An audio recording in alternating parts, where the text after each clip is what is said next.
We are the wombs born in the desert, the ones who had baby dolls and kitchen supplies thrust into our palms at the ripe age of 3 years old, the ones who bite back when the powers that be try to own us, who fought to cross the high school stage with a diploma in our hands.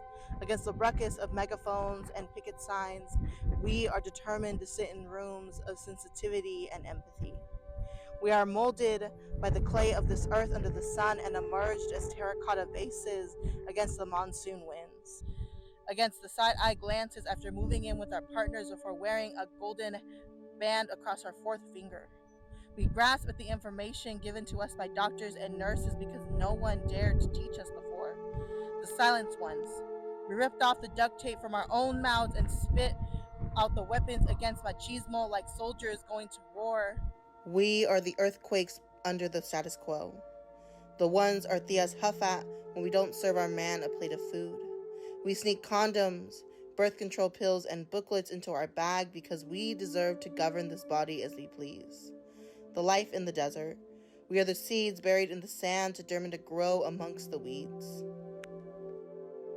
We are more than this vessel, the celestial body. Your founders, your forefathers discovered what already existed.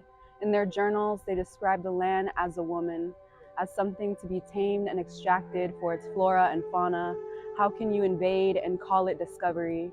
Lay siege on our bodies, attempt to silence and bury us with threat, the overturn of Roe v. Wade. A promise of violence, call it moral, forgetting, or very well knowing, we are stardust, cosmic energy reassembled in flesh and blood. We wield the power to create and carry lineages, destroy an empire and build a utopia of ashes. Our bodies are not frontiers of contention or discourse. Our bodies belong to us. They are ours to define, even if you can't see all of who we are, more than the amalgamation of sex chromosomes, more than our biology, or what we have to offer your world.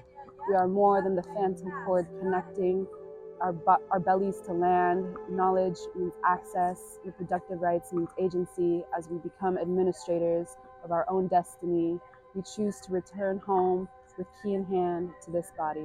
We are raw, brown bodies, bare naked, blistering with patriarchal war, birthed on the outside of our vulvas. Taught to make sensuality a mockery, trained to think of our beauty as treacherous, we are held captive to Catholic crosses and societal constraints. Sexy ignorance is wrapped in bedsheets of silence and shame. Fertile soil on the tick-tock of biological clocks. A growing belly full of regret. The hourglass, a relentless enemy. How much time do we have? What do men in suits dictate about us?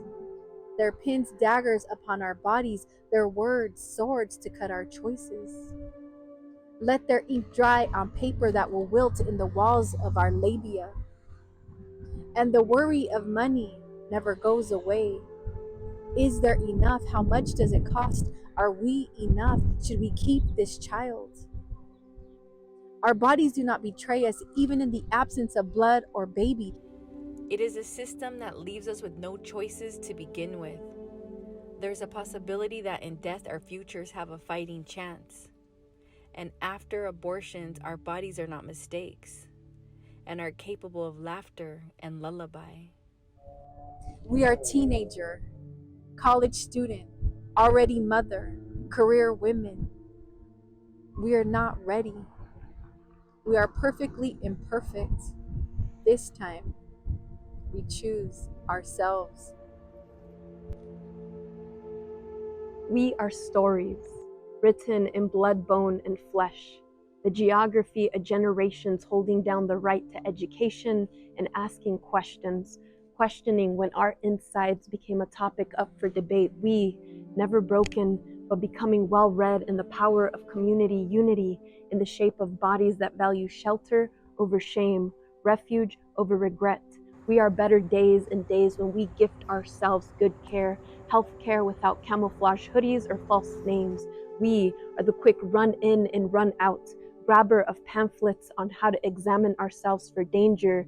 We, the seekers of products and protection. We, hot flashes asking for advice. We, sit in waiting rooms flipping through magazines. We are naked royalty wrapped in paper gowns, cold stirrups, visualizing sunny beaches. We are the roadmaps to liberation. We, the teachers on how to love ourselves with so much respect and celebration.